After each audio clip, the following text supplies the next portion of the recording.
Sejam muito bem-vindos ao AtenaCast, o meu canal de interação educativa, onde você que está se preparando para o vestibular ou tendo que enfrentar a vida escolar, com certeza vai ter todo o suporte, conteúdos inéditos e dicas exclusivas. E hoje não poderia ser diferente nesse quadro maravilhoso que é o nosso Atena 360, onde nós trazemos um suporte que vai além de só saber o conteúdo. A gente se preocupa muito aqui, Virgínia, nossa maravilhosa neurocientista convidada, nossa parceira no Atena, que cuida da capacidade educativa dos nossos alunos.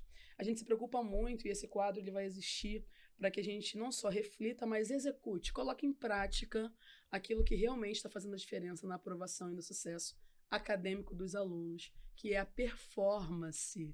Como é que a gente cuida da performance quando o conteúdo já tem métodos tão obviamente, né, prescritos, mas pouco produtivos no cenário brasileiro. E é sobre isso que a gente vai discutir. Ela que é a fundadora da GLIA Neurociência Educação e Educacional, empresa de consultoria e projetos em neurociência e aplicada à educação desde 2019, possui mestrado e doutorado em neurociência pelo Instituto de Biofísica Carlos Chagas Filho, na UFRJ, também é filha de Minerva. Sou filha de Minerva. Que linda. Colegas.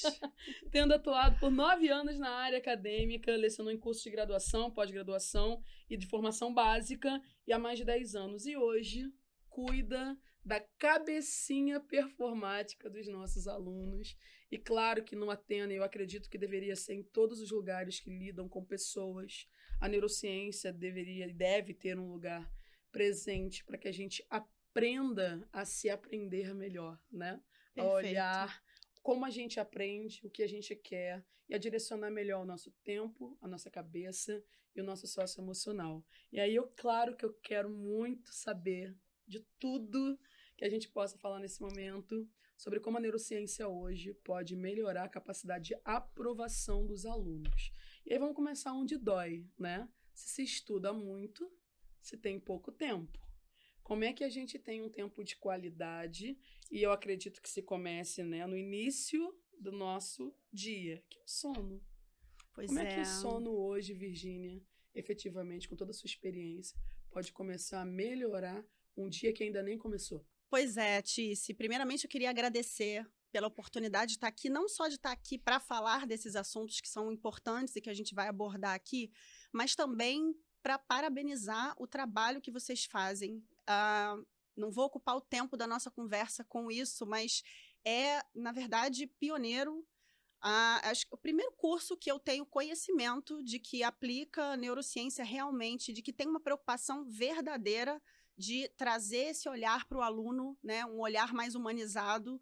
Eu falo na GLIA o tempo inteiro, né, que a minha missão com a GLIA é levar a educação amigável ao cérebro. Quando é amigável ao cérebro, é mais leve. Claro. Porque precisa ser, porque a gente chegou num ponto limite e a gente não vai conseguir alcançar e fazer florescer o potencial dos alunos se a gente não perceber que chegamos num limite e a gente precisa ter um olhar diferenciado a partir de agora. E vocês fazem isso na prática. Não é mais um discurso, a gente vê muita coisa no discurso, né? Sim. Aprender, como se aprende, vamos olhar o socioemocional. A BNCC trouxe ali um olhar obrigatório para o socioemocional, mas e na prática? Como é que a gente faz isso no dia a dia? E é muito importante a gente tratar desses assuntos e gerar estratégias realmente aplicáveis quando a gente fala de pré-vestibular. Porque é onde o calo mais aperta, é onde a gente chega ali, junta, exatamente, né? É onde a gente vê ali o limite, é onde mais se precisa de auxílio. Então, é muito importante isso tudo que vocês estão fazendo e vamos falar de sono. Então, vamos lá. O sono é extremamente importante. Se a gente for pensar do ponto de vista neurobiológico, propriamente dito, o sono, ele facilita uma série de questões relacionadas à aprendizagem, ao cognitivo. Então, por exemplo, o que a gente já sabe, né, de estudos na área é que o momento do sono, principalmente uma das etapas do sono, está relacionado não só à limpeza desse cérebro, e aí é uma limpeza química de coisas que esse cérebro produz ao longo do dia. A minha vida mudou quando eu vi isso na prática. Não, e assim, se a gente para perceber, faz um experimento com a gente mesmo sobre isso. Vou ver como é que o sono impacta a minha vida e o meu raciocínio. E começa a perceber que as horas de qualidade de sono são importantes, a gente vê a diferença. Então, é uma questão de prestar atenção nisso e tentar. Então, tem uma limpeza, acontece uma limpeza bioquímica de substâncias que são produzidas e que se acumulam nesses neurônios e que são tem um sistema real de limpeza no momento do sono. A gente tem consolidação de memória nesse momento. Então, a gente tem algumas informações que elas vão ser processadas numa área de curta duração de memória e elas vão para uma área de longa duração. Então, o sono é importante para isso. O sono é importante para uma série de questões também cognitivas. E acho que tem um ponto que é o primordial para se falar sobre sono, porque a gente está aqui tratando de adolescentes. O sono do adolescente é diferente. Caramba. Existe um padrão diferente para esse sono, no sentido de que quem tem adolescente em casa sabe. Os adolescentes tendem a ficar acordados até tarde, eles têm uma dificuldade de dormir cedo, aí o dia seguinte é uma dificuldade para acordar cedo. Por que isso? O padrão de liberação de hormônios do sono, né, como a melatonina, por exemplo, ele acontece mais tarde. Ele é tardio no adolescente, então ele tende a sentir sono mais tarde. E aí, o que a gente faz com essa informação? Não é uma questão de, então é por isso, está explicado, deixa ele dormir tarde, 3 da manhã está lá na rede social. Não. A partir do momento que a gente entende que existe essa diferenciação, aí é que precisa ter um trabalho para que esse adolescente não se perca lá a madrugada inteira. Claro. Eles tendem a querer estudar a madrugada toda, ficar sem dormir e fazer a prova. E tudo por causa de um assim. acúmulo desordenado de tarefas acumuladas. E entra o planejamento. E esse entendimento que o conhecimento é como o Instagram, né? Ele é imediato. Se você viu, reteu, você vai conseguir performar. E quando não performa, quando a nota baixa, começa o desespero, né? E é um processo que não tem um ciclo, pra onde fugir. Um monte de coisa interconectada e que a gente tenta separar para trabalhar com eles no cérebro, no Atena, né? Então, a gente trabalha essas coisas de forma separada. Planejamento, hábito, como é que vence procrastinação. A gente vai ter um momento para trabalhar essas questões fisiológicas, como é que o sono impacta, como é que a alimentação impacta e outros elementos, né? Então, quando a gente sabe esse tipo de coisa, o que a gente faz, né? E é muito importante que as famílias tomem conhecimento dessas informações, porque a casa é a continuação da escola. Não adianta a gente trabalhar ali na escola, no curso, mas em casa a gente tem algo que está à parte disso. É uma continuação. E o meu maior desafio hoje dentro do Atena, e acredito que seja o desafio da maioria dos coordenadores e gestores de curso, são as flexibilizações. Os compromissos não partem dos gestores da vida primordial do aluno, né? Então, essas flexibilizações oneram muito essa criação de hábito. Com certeza. Então, quando a gente passa a conhecer determinados elementos, né, do que a gente está falando, principalmente com relação a sono, né? Não é para deixar o adolescente ficar a madrugada toda. É que ele só dorme muito tarde, já não sei mais o que fazer. Não, isso aí tá tirando horas de sono que são absolutamente necessárias para todo esse processamento cognitivo. Então, a família precisa saber, o próprio adolescente precisa saber. Então, assim, no fim está atrapalhando. Como ele passou a madrugada estudando e lembrou várias coisas na hora da prova, o que ele entende por observação? Que aquele método dele funcionou. Sim, e não reteve. Só que na prática, o que aconteceu? Ele jogou um monte de coisa ali para memória de curto prazo, memória de curto prazo, vai esquecer daqui a um tempo, e não é isso que a gente quer, né? O processo de aprendizagem, ele tem como objetivo que todas as experiências que estão sendo vividas ali vão para uma memória de longo prazo que ele consiga evocar e aplicar no que ele quiser. Mas se ele estuda na véspera da prova, óbvio que ele vai lembrar naquele momento, mas ele fez as conexões que precisava, ele conseguiu associar aquelas informações que estão na memória de curto prazo com outros elementos de outras coisas que ele vai precisar. A gente hoje fala tanto, né, de habilidades e competências, a gente fala de aprendizagem profunda, não, tudo fala, né? Precisa ser desse jeito, precisa ser daquele. Só que o que a gente está construindo, que base que a gente está colocando para que realmente esse aprender a aprender aconteça? Isso passa por outros elementos, como você comentou, que tem a ver com planejamento e uma série de outras coisas. É exatamente esse o ponto, Virgínia. E quando a gente conversa muito lá no Atena a respeito desse processo de aprendizado, é porque existe uma cultura imediatista que entende a escola como uma base mínima, né? E o pré-vestibular como uma base salvadora. E a gente não está entendendo e deixou de entender há muito tempo que a escola forma E a formação, a base, ela precisa ser forte para uma concorrência tão absoluta. E o que faz uma base formadora ser forte? A capacidade de alcançar, de acessar a memória desse aluno. E esses hábitos não permitem, né? Esses maus hábitos de não dormir, de não ter uma organização, de não estudar um pouco e reter um pouco a cada dia para somatizar um conhecimento. E a gente vê muito isso nas matérias onde mais dói. E justamente por isso. Parece que a conexão não é feita nem pela família, nem para o aluno que está sofrendo ali. Por quê? Matemática e natureza são matérias de aplicabilidade. Então, você precisa treinar, né? Fazer exercício para o raciocínio sair do abstrato e se tornar concreto. Em contrapartida, humanas e linguagens, a proposta é que você tenha ali uma conexão intertextual entre os conceitos para que você consiga alcançar uma resposta que atenda o enunciado com pré-requisitos interpretativos, né? É como se a matemática, a física, a química e a biologia fosse mais visual e a humanidades e a linguagem exigisse mais interpretação. E lá a gente, no Athena, desenvolve com os alunos a percepção do método de estudo. Mas eu fiquei por muitos anos, no início, embarreirada pela capacidade deles de entenderem, se entenderem. Então, quando a gente percebeu, principalmente pós-pandemia, o tamanho do problema que envolvia comportamento, hábito, rotina, planejamento, a gente teve que parar. Não, peraí, vamos entender qual ferramenta está faltando nessa metodologia para que ela performe o aluno. Por isso que a gente não só te trouxe, mas te tem num lugar de muito carinho, né? Os alunos quase choram quando ouvem que você vai vir. A Virgínia vai vir quando? Traz a Virgínia, né? Que não é só aquele lugar de conforto, é um lugar de esperança também. Porque eles precisam nesse momento. E eu posso garantir que 90% deles estão precisando de suporte socioemocional, que não tem a ver com cognição. Isso me remete à minha segunda pergunta, e é uma coisa que os pais e alunos também realmente perguntam. Qual é a quantidade de tempo de estudo necessária para reter informação? Existe uma quantidade? Não, isso... Nossa, tem panos para manga para falar sobre camadas. Isso, né? Camadas, várias camadas. Vamos lá, vamos organizar aqui o pensamento, né? Eu acho que essa tendência, né, da gente querer... Vamos criar uma quantidade específica e ela vai ser uma base. Isso não existe. Quantidade de horas mínimas para tal.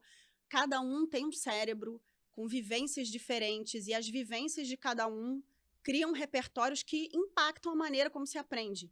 Então, você aprende de um jeito, eu aprendo de outro, não me entenda mal. O cérebro aprende do mesmo jeito porque tem uma base genética e evolutiva ali. Mas o meu repertório, obviamente, impacta a maneira como eu aprendo. E o seu também. Então, existem sutilezas ali no processo de aprendizagem que tem a ver com a vivência de cada um. Então, como é que eu posso dizer que tem uma quantidade de horas específica para toda a espécie humana? Não, isso não existe, né? Existem sim. Como é que a gente trabalha com esse tipo de coisa em neurociência cognitiva para aprendizagem, né? A gente trabalha com evidências. O que são as evidências? São estudos que já mostraram que determinadas estratégias têm um impacto positivo mundo afora. Em diferentes grupos de alunos, em diferentes etnias, diferentes idades, funcionou para todo mundo? Isso é uma evidência, vamos aplicar. Então, e essas evidências, elas não passam por delimitar uma quantidade específica de horas. Mas o que se tem como evidência e que se aproxima aí de algo quantitativo? É uma das estratégias baseadas em evidência, acho que é a mais famosa, assim, a que mais se comenta, que é uma das estratégias de recuperação de memória, que é a estratégia do espaçamento. Vários perfis de neurociência, de estratégia para estudar melhor, você vai encontrar essa estratégia, que é o espaçamento, e ela fala sobre diversos estudos que foram realizados já há bastante tempo, que é a curva de Ebbinghaus. É aquela curva em que você vai distribuir os seus estudos, né, de forma espaçada, intercalada ao longo do tempo, e que se comprovou que se o estudante fizer isso ao longo de um tempo, em vez de blocar tudo de uma vez só, às vésperas da prova, por exemplo, ele consegue reter melhor a memória por mais tempo, tá? Aquelas informações. Então, como é que a gente leva isso para a prática? E a gente vai trabalhar, falando do Athena, a gente vai trabalhar isso no Athena, já no módulo de metacognição, que é trazer essas estratégias para os alunos, o que já está embasado, o que já tem evidência para ajudar a estudar, que é eles distribuírem, eles aprenderem a planejar, e eles podem usar o Planner, né, que é uma ferramenta para isso, de como é que eles vão distribuir o estudo dessas matérias ao longo do tempo. É melhor fazer isso espaçado do que blocar tudo de uma vez. Tá? Então, isso também, é um exemplo. E também é entender, falando no nosso famoso planner de organização, quando a gente pensou, né, nesse nosso material maravilhoso, personalizado, individualizado para os nossos alunos, e a primeira coisa que a gente discutiu foi se ele seria digital ou se ele seria concreto, né? Se ele seria físico. Já acertaram. E a gente acertou no físico, porque eu sempre falo isso para eles, né? As dores são muitas, né? Ai, eu não tô conseguindo render em matemática. Ai, eu não sei nada de história. Ai, redação é o meu terror. Eu não quero, eu não consigo, eu não saio do 880, eu não sei porquê. E é sempre a legitimação do fracasso, né? E é um fracasso eterno, porque eles não veem perspectiva de mudança. Eles ficam naquele dia a dia de pouca produção e muita procrastinação de sofrimento. Então, assim, não é que o aluno seja preguiçoso, ele está engessado, ele está preso. E quando a gente pensou essa ferramenta, eu queria que fosse executatória. Eu acredito que a prática e a execução do dia, do cotidiano, da vida, faz com que ele ande, mesmo que pouco. E logo, ao caminhar, possa correr. Correr, possa alcançar. Então, a gente teve essa perspectiva. E é interessante porque a maioria dos locais em que a gente pesquisou, né, a gente fez uma pesquisa muito, muito séria para trabalhar, tinha uma dinâmica de planner quase que uma agenda, né? Quase que um brinde. Olha, toma aqui. Só usar. E essa geração totalmente digitalizada, que não tem paciência para abrir um e-mail, vai anotar o quê naquela agenda. Então, a gente criou estímulos. E foi bem legal você falar, porque ele começa com uma dimensão do ano, né? Então, já tem ali o primeiro impacto, que não vai ser positivo, claro. Aí eu vou planejar o ano todo, não tem como. Que bom. Que não é isso que a gente está pedindo. Então, a gente pula essa parte. Então, ele já tem uma quebra de expectativa. A gente vai para a sua semana. Mas e o ano? O ano é composto por 45 semanas ativas. A gente vai cuidar de todas elas, né? E aí ele fala, nossa, mas eu vou colocar todas aqui? Não, você vai colocar a primeira. Porque a gente vai planejar a primeira olhando para o seu dia. E aí a gente especializou muito, né? E a primeira fase do plano é um dia de cada vez. É muito importante eles entenderem que essa construção de 45 semanas, que vai aprovar ele no detalhe em medicina, que vai fazer ele sair de 38 acertos para 44 em matemática, que vai fazer o 880 na redação virar 1000, virar 980, é o dia, é o processo. Perfeito. Né? E aí eu queria que você explanasse um pouco sobre, para a gente finalizar essa questão do tempo, sobre que a quantidade, talvez, e esse é o ponto que eu quero te perguntar, não seja exatamente a chave da coisa, né? Como é que a gente ensina a estudar com qualidade? Nossa, Virginia? Perfeito. Já fico, acho que a gente podia ficar horas um mês falando aqui falando, porque são coisas muito importantes. Quando você traz esse tipo de questão, eu sempre falo uma coisa que eu acho grave, tá? Que é a seguinte: a gente cobra dos alunos o tempo inteiro tudo e não dá as ferramentas para que eles cheguem lá. A gente cobra, presta atenção. Quem ensinou para eles como é que é a atenção, como é que ela se processa, como é que presta? Ninguém. Estuda. Eles não sabem estudar. Se planeja, a pessoa não se organiza, vocês têm que ser organizados. Como? Alguém ensina essas almas e eles estão dentro de um, como é que eu vou dizer, de uma etapa fisiológica e cognitiva que está ok, mas a gente precisa entender isso, que existem estágios, né? Vou dar um exemplo do que eu estou falando. As áreas que processam a questão de planejamento e execução, que é o córtex pré-frontal, não está totalmente formado até os 24 anos, em média. Aos 30 a gente ainda sofre, Por favor, né? Então, assim, é uma questão que tem uma base biológica, isso explica, não justifica, porque tudo isso pode ser trabalhado. Então, assim, ter isso aqui, ter a ferramenta disponível e pessoas que se preocupam com isso, né? Olhando isso para auxiliar assim, é uma quebra de paradigma muito grande. Então, quando a gente fala de um planner, por exemplo, né, e desse tipo de organização, é aquilo que você trouxe. A gente não está falando de tempo, é sobre como, né? Chega do o que a gente já sabe, é como fazer. Então, essas habilidades de planejamento, elas não vêm prontas com você. Isso não é genético. Você precisa desenvolver, alguém precisa te ensinar como fazer e sempre partindo do princípio de que tem que começar pequeno. Eles falam tanto de procrastinar, né? Quando a gente teve o módulo de hábito de estudo, a gente desmembrou o hábito. O que é um hábito? É uma coisa automática que você faz sem pensar. Se você cria um hábito de estudo, o início passa a ser automático. Então, você rompe com a procrastinação. Ah, mas e se estiver chato, eu não consigo continuar estudando? Aí é um outro campo. A gente vai ver isso depois. Que é a Mas motivação. aí entra na parte motivacional que a gente vai ver depois. Mas isso aqui ajuda demais. Porque o planner pode fazer parte da construção desse A hábito. gente teve uma experiência essa semana com o planner, foi muito interessante, que a gente entregou ele sem explicar pela primeira vez. Só para sentir se eles sabiam usar por conta própria. Uma turma de segundo ano que a gente está acompanhando desde o primeiro, para que eles cheguem mais preparados no terceiro ano. E assim que eu entreguei, eu vi a transcrição da palavra necessidade escarlate, assim, no movimento deles. Assim que eles chegaram nessa parte, eles começaram a anotar. Desesperadamente. A fazer anotação. Eu falei, olha, já estão usando. Né, como se eu não quisesse falar. Já estão usando. Aí a pergunta da aluna foi crucial. O que é feito melhor que perfeito? Eu vou trazer para a nossa conversa. Na base neurocientífica, o que causa mais resultado no processo do aluno? É executar e compreender os erros ou é alcançar uma performance de perfeição na execução de uma lista? Perfeição, não. Essa palavra a gente nem usa, né? Até primeiro que não existe, né? Um conceito que não se alcança. Mas não, eles não buscam, tem como. né? Exatamente. Então, execução. É execução e quando a gente fala de erro, a palavra já tem um viés negativo quando não era para ser. Porque é, na verdade, por meio dos erros que a gente aprende. Sim. Só que essa coisa do perfeccionismo é extremamente ruim, né? Na verdade, porque vai ao contrário da questão do erro ser algo positivo. Então, quando a gente traz essa questão de feedback e de olhar para os erros, rever o que foi feito, a avaliação é para ser revista, Sim. né? Ela é formativa também. É quando a gente trabalha a mentalidade de crescimento. E aí, existem uma série de estudos da Carol Dweck sobre mentalidade de crescimento.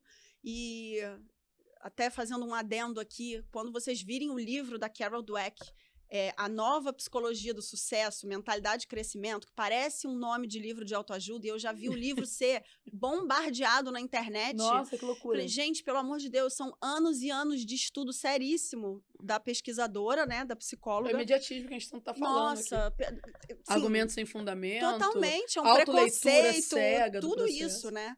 E são estudos, assim, extremamente relevantes e tem evidências de que trabalhar mentalidade de crescimento na sala de aula gera aumento de desempenho, gera aumento de motivação, percepção de autoeficácia. O que é mentalidade de crescimento? É trabalhar com o aluno a ideia de que, primeiro, inteligência é fluida. Ninguém nasce inteligente ou sem inteligência. É algo dinâmico que ela aumenta, desce, e você vai estimulando isso. Então, esse é o primeiro ponto. O segundo ponto é erro. Temos que fomentar a cultura do erro. Errar não é ruim, errar é bom. Raramente você vai do nada para o acerto completo. Sim. Você passa por etapas onde você vai errar muito. Cada erro revisto é um entendimento do que precisa ser feito diferente. É assim que o cérebro aprende. E assim, lá no Latino a gente tem 2 grandes eixos, né? O aluno que lida com o alter ego de ser bom em determinada matéria. Então, o erro dele é o famoso erro por bobeira. Então, quem está nos ouvindo, abra bem os ouvidos agora. Muito importante discutir isso. Eu sempre falo para eles, não é bobeira, é erro. É um erro, não existe uma bobeira. Porque eles tendem a ignorar a bobeira, eles minimizam aquilo e fica ignoram. ali. E é interessante isso, porque às vezes o aluno em matemática, por exemplo, faz 10 anos de prova anterior e ele está com 40 acertos nesses 10 anos de prova em matemática, em todas essas provas que ele fez. E aí ele pensa, nossa, eu vou arrebentar, tá ótimo. E aí ele chega lá na prova, faz 35, 36 e não entende o que aconteceu. Eu explico o que aconteceu, né? A nossa conversa é sobre essas explicações. Essas lacunas de 5 questões erradas durante 10 provas são de assuntos diferentes. Olha que curioso. Então, no final das contas, ele não está com problema em 5 assuntos. Ele está com problemas em 10 anos que vai variar em até 20 tópicos Com certeza. de lacunas que ele não viu ou que ele se negou a ver por causa da quantidade e não da análise da qualidade do estudo dele. Perfeito. Então, ali a gente tem uma questão para os alunos que normalmente querem medicina, que tem um ego de organização maior, né, e de rendimento maior com natureza e matemática, a gente tem que fazer uma desconstrução desse status quo de perfeição para entender que essa lacuna não é bobeira. Ela é o que tira, obviamente, a aprovação. Em contrapartida, quando o aluno tem uma autoestima muito baixa e ele nunca acha que é suficiente, o erro é um lugar de paralisação, né? Ele tem 10 questões, ele errou 5, ou seja, ele teve um rendimento de 50% e o primeiro pensamento dele é: eu vou reprovar. Eu não vou conseguir. Ele não consegue nem lidar com aquele erro. Então, assim, é um cenário que eu queria que você falasse um pouquinho, porque é muito pouco produtivo ouvir o que tem sido oferecido mercadologicamente na preparação de educação, se ignora o erro ou se lida com ele de maneira vã, superficial. Como é que a neurociência pode fazer o aluno construir melhor essa relação com o seu processo, principalmente pelo erro? Ele de novo, em várias camadas, e aí é por isso que quando a gente leva isso para o Athena, né, com os alunos, a gente trabalha em paralelo. Mentalidade de crescimento, que é essa noção de que o erro é importante. Erro sim, cultura do erro sim. Vamos errar, naturalizar e o principal, voltar para olhar esse erro. Então, esse é um ponto. Em paralelo, existe uma outra coisa que não tem como a gente dissociar nesse processo todo, que é a questão motivacional. Porque ela impacta demais. E a cultura do erro, ou a ausência dela, na verdade, misturada com questões motivacionais, é uma bomba. Esse aluno não sai do lugar.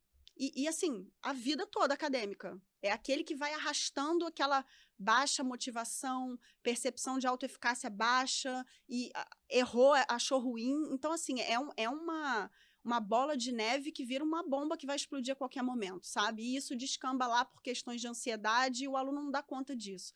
Então, a gente trabalha em paralelo. Estabelecer cultura do erro, e isso passa não só pelo aluno. Não adianta a gente dizer só para o aluno: olha, errar é importante, tudo bem errar. Mas se o curso não tiver essa percepção e não materializar isso de forma fluida, na maneira como as aulas acontecem, na maneira como os professores tratam o erro, na maneira como as provas são revistas e utilizadas como ferramenta para que esse erro seja olhado com cuidado, né, e seja trabalhado, não adianta também só a gente trabalhar com os alunos. Então, é muito importante que isso venha, né, dessa parceria com o curso, com a coordenação, e não é o que a gente vê por aí. Para começar, a gente é aquele tipo de fala de que, olha, esse é o ano da sua vida, estamos aqui para vencer, se você errar, perdeu tudo. Você já começa com uma fala que é contrária ao que você quer desenvolver. Então, você já cria ali um desespero que é desnecessário. A gente quer mostrar que a coisa para o sucesso, né, o caminho para o sucesso, é a cada etapa do percurso. A gente sua para fazer o aluno entender que é um passo de cada vez, mas que ele tem que estar atento a cada passo. Para chegar lá e o professor desconstruir isso com um discurso, né, de: olha, é isso agora, hein? Errou. Não funciona, né? Sim. O aluno se sente ameaçado, é muito ruim. E uma parte interessante do que você está falando é que essa cultura de entender a educação de forma imediatista, irresponsável e, o pior, meritocrática no processo, já não basta o vestibular ser meritocrático no máximo, o processo também educacional no Brasil é meritocrático, isso é um problema, é absurdo. Para o rendimento, capacidade, construção e bem-estar dos alunos.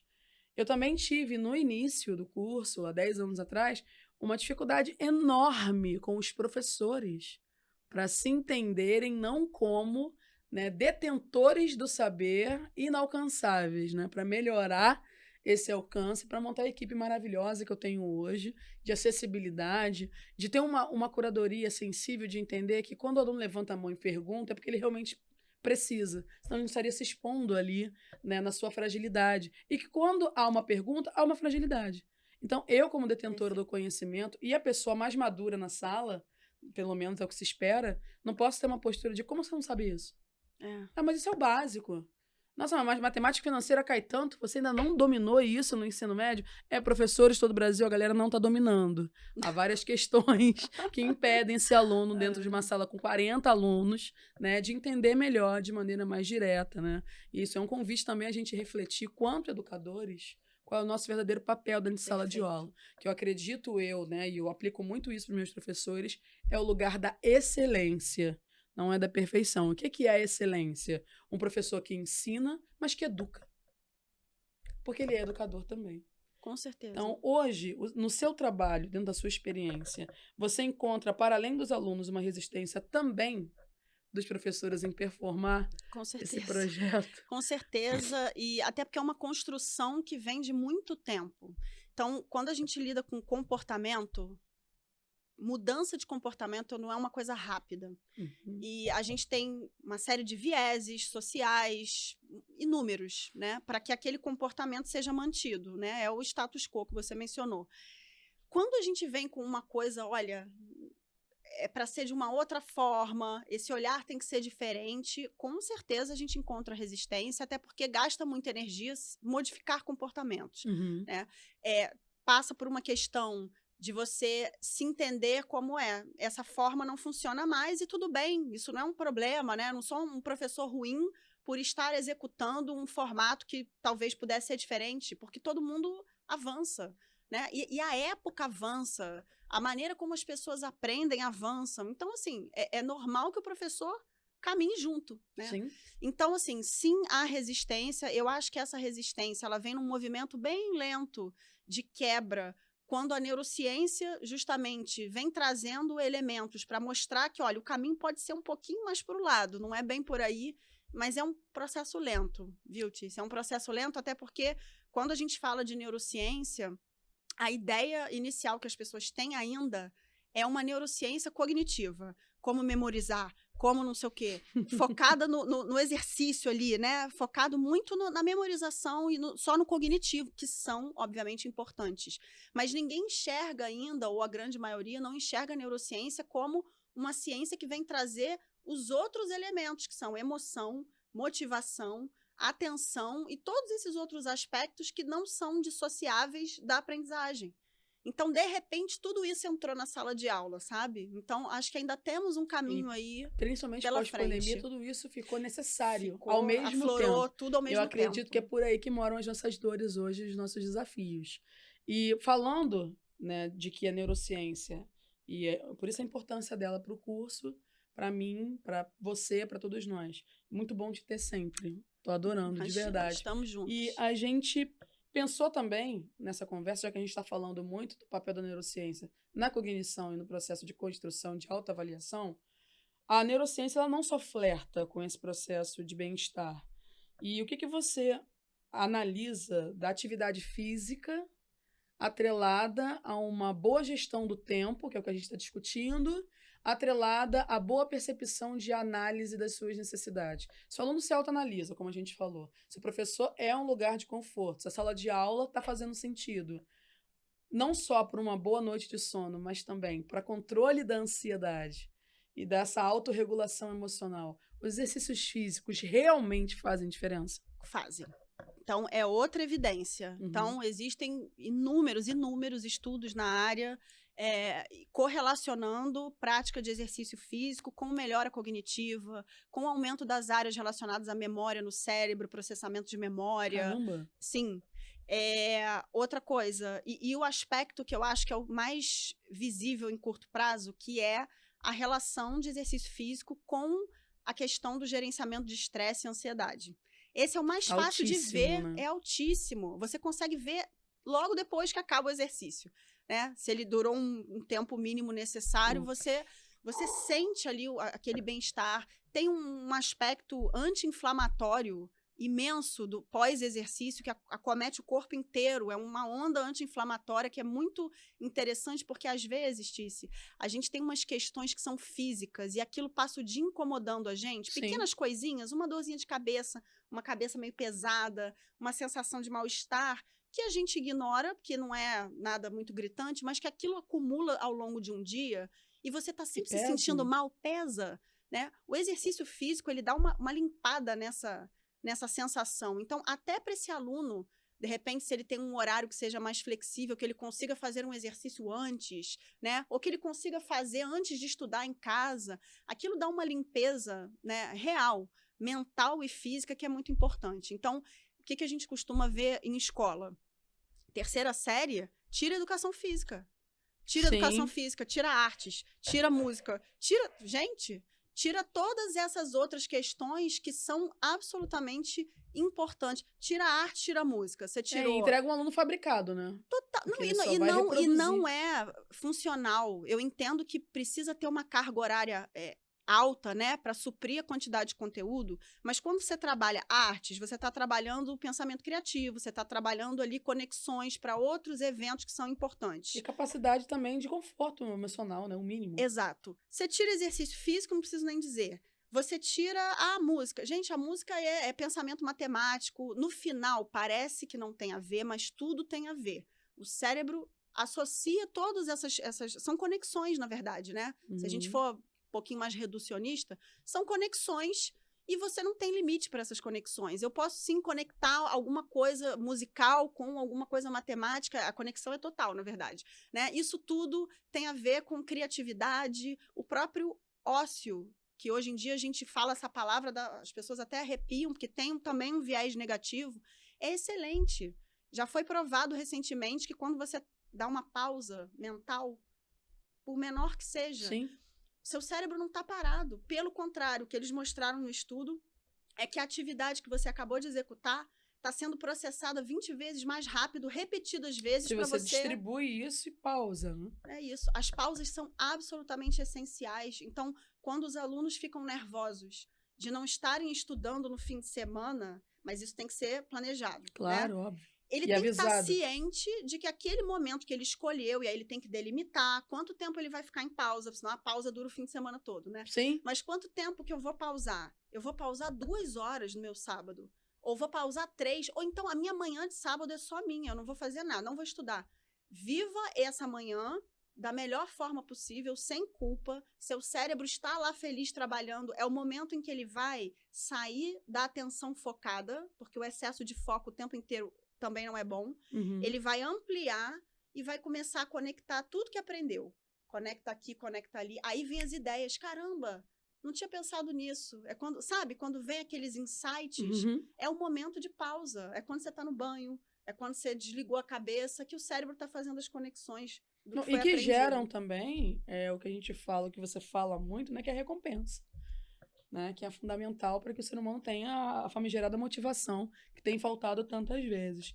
E falando de uma maneira mais concreta, eu vou te fazer essa pergunta mais no final, mas agora, já que a gente entende que organização diária é, obviamente, o processo inicial de qualquer método organizativo, o mínimo, né? Que vai alcançar a semana, que vai alcançar o mês, que vai alcançar o ano. A gente entende que a gente precisa estudar com qualidade nesse tempo estabelecido, né? As pessoas perguntam para mim, lá no Athena tem um segmento em que o aluno estuda 3 horas diárias, e você tem turmas de medicina nesse segmento. Sim, são pessoas que estudam e pessoas que trabalham. Mas a questão é o tempo de qualidade dessas 3 horas, Perfeito. Né? Porque quando você pega uma aluna como a Kevin Cristina, por exemplo, aprovada em 4º lugar na medicina da UERJ, era uma aluna que tinha uma carga de trabalho de meio turno, tinha uma pausa de 1h30, e estudava à noite.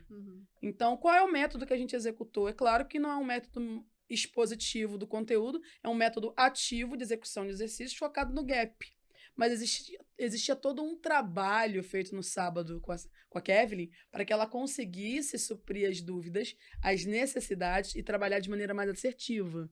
Essa aprovação ela foi construída com estratégia diária e também com todas as dores que esse processo promove. Ela estava sempre disposta? Não, tinha dias que estava cansada. Ela estava sempre presente? Tinha dias que ela precisava dobrar. Então, como é que a gente gerenciava isso? Essa é a grande questão. Com método, hoje, a neurociência ela é capaz de trabalhar os métodos tradicionais de maneira mais efetiva. E aí eu estou falando, né? Linguagens e humanidades pelo tradicionalismo se estuda com resenha e resumos. Flashcards, né? Mapas mentais. Revisão ativa dos erros, ótimo. A gente entende, mas a gente também sabe que isso está muito né? Quase que a gente está precisando implementar isso numa Sim. vanguarda, que isso Sim. não é bem recebido ainda, né? Sim. E a gente está há 10 anos já tentando fazer com que seja, né? Qual é o ponto de vista da neurociência para esses métodos tradicionais de estudo de revisão de conteúdos? Perfeito. Tícia, de novo, né? Eu volto na importância do que a gente chama de estratégias baseadas em evidências. Então, vou te dar um exemplo. Algumas são absolutamente ineficazes e às vezes a gente vê aquilo sendo propagado, né, como uma verdade infinita, mas a gente precisa se atualizar e entender o que está sendo estudado, o que está sendo colocado à prova, né? Então, por exemplo, hoje o que a gente tem de estratégias baseadas em evidências, elas se dividem em 2 polos, tá? As estratégias que são focadas em melhorar a evocação de memórias, né? Ou de fortalecimento de memórias, né? É tudo que tem a ver com memorizar, como é que eu melhoro essa capacidade de memorização do aluno. E o outro grupo tem a ver com diminuição do que a gente chama de carga cognitiva, que é o aluno conseguir saber o que fazer, o priorizar e focar o que é necessário em termos de conhecimento, sem colocar muita coisa, sabe? Sem um inchaço. Então, hoje as estratégias estão divididas nesses 2 polos. E aí, o que a gente acaba tendo que fazer? Toda hora eles pegam algum tipo de método e colocam à prova. Então, a gente tem que ficar acompanhando para saber o que está dando certo e o que não está. Então, vou te dar um exemplo para materializar. Hoje a gente sabe que o método de sublinhar textos, né? Gente, minha vida escolar toda eu sublinhei. E o que quando eu dava aula, né? E eu era daquelas que deixava tudo colorido. Totalmente. Canetinhas Pra mim, tudo era importante, era uma ansiedade. É isso que eu falo. Eu falei, gente, né, nas formações de professor, eu falo isso, gente, vocês vão mandar os alunos sublinharem o que é importante, eles não sabem o que é importante, eles vão sublinhar o livro todo. Exatamente. Né? E o sublinhar, ele não ativa processos que vão favorecer a questão de memória. O que funciona? O que está comprovado que funciona mundo afora, com um monte de estudantes, essas matérias etc. mais lidas, né? Com uma linguagem. Funciona, sabe o quê? O que eles chamam de... enfim, o termo em inglês, mas é tipo um teste. É um teste.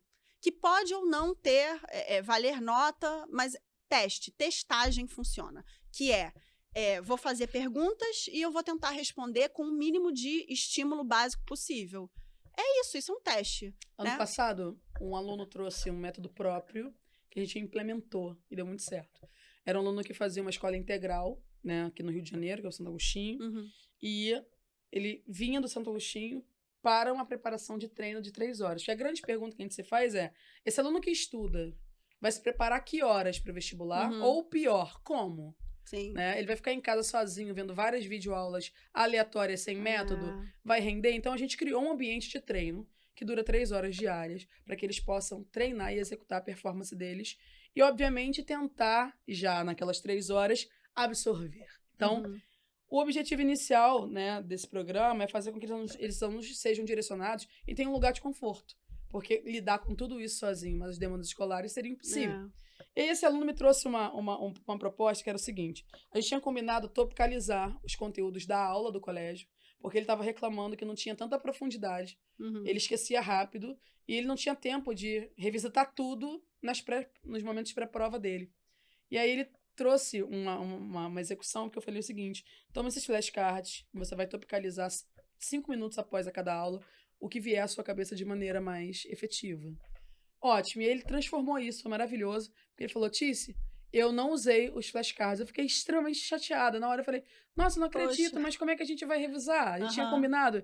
Aí ele, eu fiz flashcast. Eu falei, como assim? Ele gravou. Ele fez uma gravação dele de 1 minuto para cada aula do dia, reexplicando para ele os conteúdos que ele tinha executado. Isso é maravilhoso. E a gente implementou isso e a gente tem visto muita melhora em Humanas e Linguagens para a galera que tem si próprio performando no conteúdo que ele acabou de ver, né? Sabe por que isso é maravilhoso?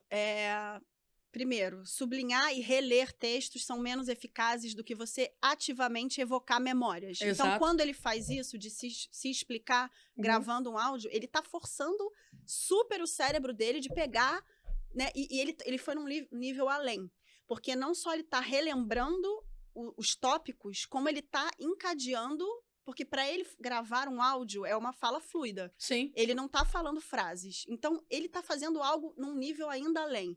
Então, isso é a estratégia metacognitiva, que os alunos não fazem. Porque quando você pega a escola tradicional, é tudo muito expositivo. Sim. Ainda que existam exercícios, façam os exercícios. Os exercícios dão muita informação. E há Os lacunas alunos- nesse... É isso. Há lacunas não só na aprendizagem que acabou de ser recebida e não está Sim. aprofundada, Sim. mas também há, e eu falo isso de cadeira, uma distância entre a qualidade e o perfil da aula que foi dado e o exercício que está sendo apresentado para esse aluno. Perfeito. Ainda tem isso. A gente entraria até num outro Sim. tópico para falar de avaliações, para falar de como é que se testam os alunos, se o exercício está nesse nível, a aula está nesse. Exatamente. Esse aluno está saindo cheio de E a gap. prova nesse. E a prova nesse. O que E vai tem que ser? validar, né? Frustração, desespero, sabe? Não Exatamente. funciona. Então, os alunos não são levados a refletir sobre a própria aprendizagem. Isso é metacognição.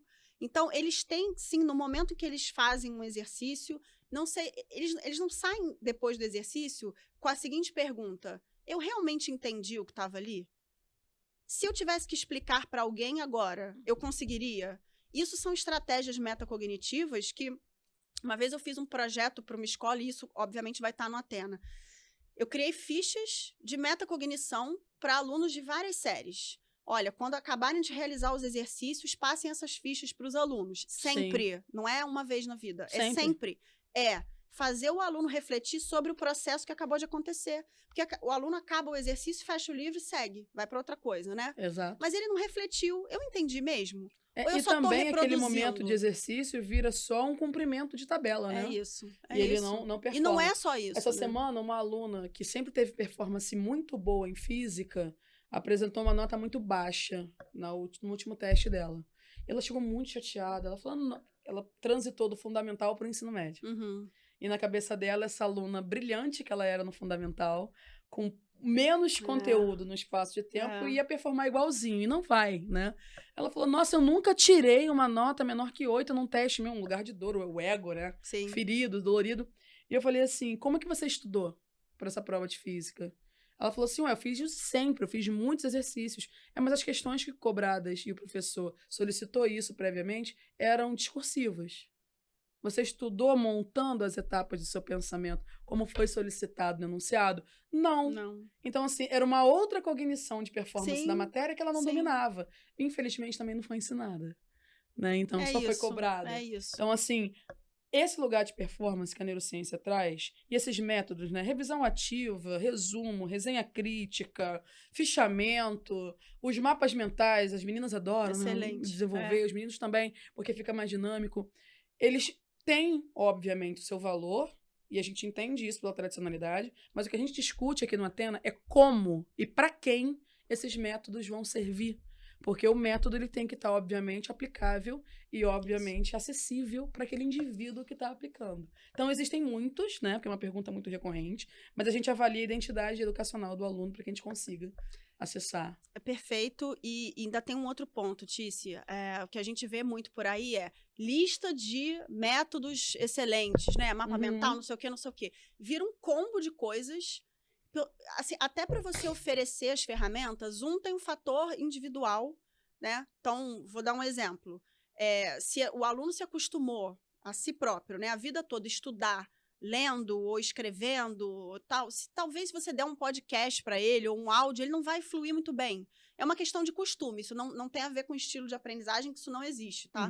É questão de costume mesmo. Então, ele não vai performar muito bem com aquilo. Ele prefere um outro modo.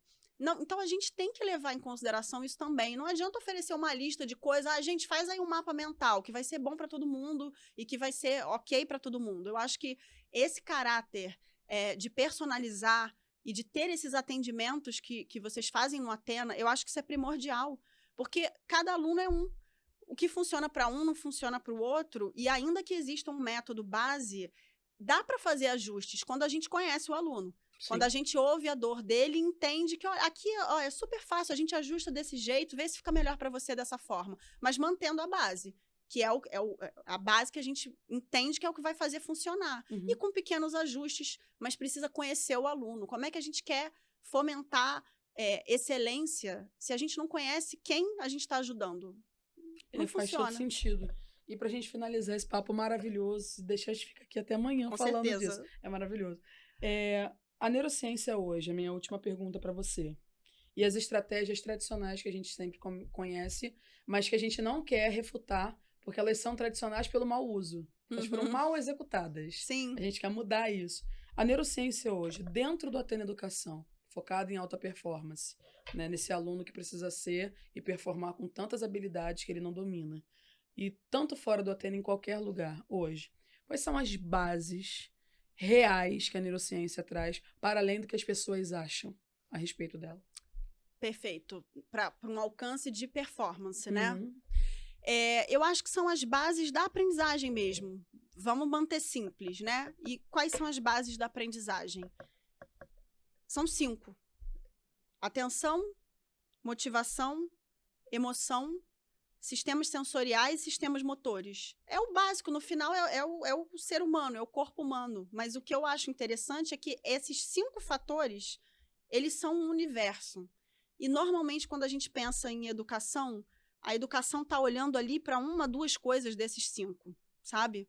E é aí que entra o mau uso das estratégias, que algumas são positivas, mas são usadas de forma errônea, porque a gente está ignorando os outros elementos que são também essenciais, né? Na verdade, são os pilares. Então, quando a gente pensa em neurociência da educação, é para ampliar o olhar. E a educação não é só aprendizagem. A aprendizagem é uma coisa que está dentro da educação. E quando a gente fala educação, a gente fala de acolhimento, a gente fala de olhar como é que está o bem-estar mental dos alunos também, porque isso impacta a maneira como ele memoriza, porque a vida dele fora, em casa, né, os hábitos que ele tem impactam também. Então, quando a gente tem essa visão maior, mais sistêmica que a gente fala, aí a gente está falando de educação. Aí o processo é mais leve, tanto para os professores quanto para os alunos, porque para a gente, como professor, também é muito extenuante lidar com os alunos que estão ali sofrendo, porque é um processo sofrido. Eles estão sofrendo, eles estão frustrados, eles não se sentem capazes, aí a gente tenta ajudar, mas aí como é que eu faço? Aí a gente se frustra também como professor. Então, assim, para que isso tudo fique mais leve, a gente precisa ampliar a visão, sabe? Olhar mais de cima. O aluno é um todo, ele também não é só um cérebro, né? Sim. Ele é uma pessoa. E aí o que a gente acredita muito no Atena, né? Que a pessoa, ela precede a performance. Com né? certeza. E assim a gente vai conseguir, com certeza, alcançar o que eles desejam com salubridade, que é a palavra que está faltando. Muito obrigada. Eu Foi que maravilhoso. agradeço. Vamos marcar mais. E com certeza vamos marcar mais, porque a Virgínia é a nossa responsável, né, pelo projeto neurocientífico do curso, onde a gente desempenha, né, no Atena Educação, esse crescimento de aprendizado para não deixar o aluno pecar ou, obviamente, não deixar o aluno sozinho nessa trajetória de vestibular, que, obviamente, é um desafio, é desafiante, mas não precisa ser desestimulante, como em tantos lugares a gente evidencia isso, ok? E agora, como convidada, né, vamos para o nosso Pisa Tênis, né?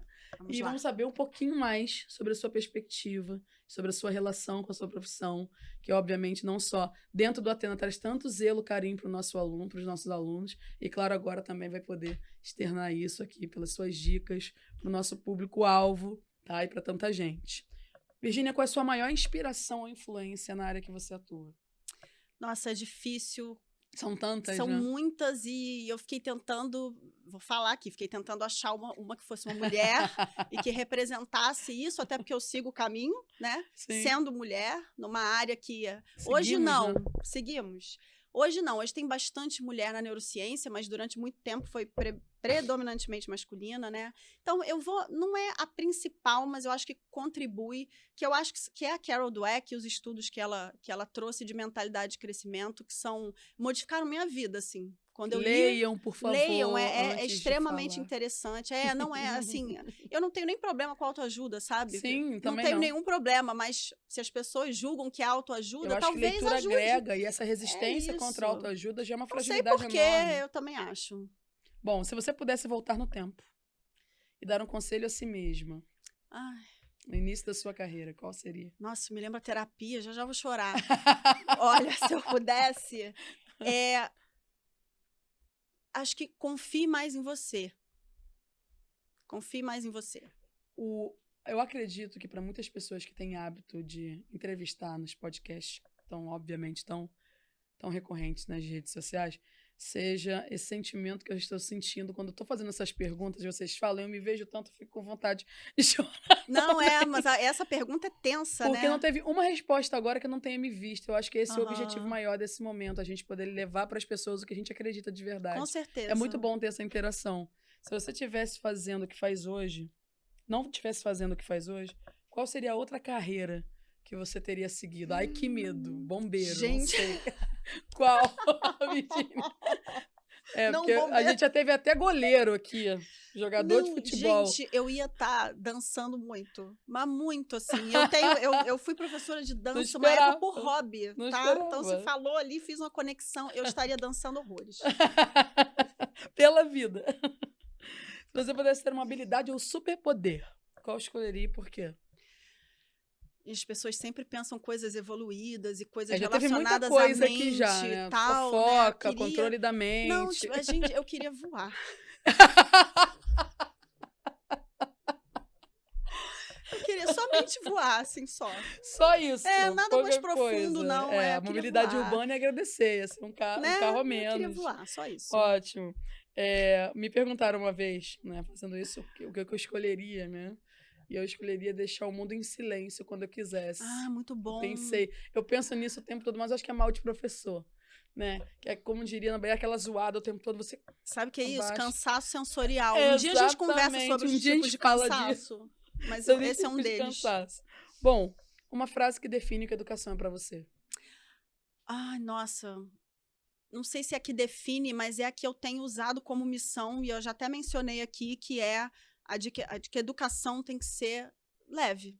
Educação é leve no momento em que você respeita os aprendentes como pessoas, sabe? Então, é o mote ali da Glia com a educação amigável ao cérebro. Respeitar a pessoa que está por trás é o início disso tudo, para ser leve. Muito obrigada. Os atenienses agradecem, eu agradeço a sua estadia conosco, a sua presença maravilhosa, a sua inteligência e a sua capacidade de trazer as pessoas para o lugar que elas merecem estar. Muito Estamos obrigada. juntos aí o ano todo.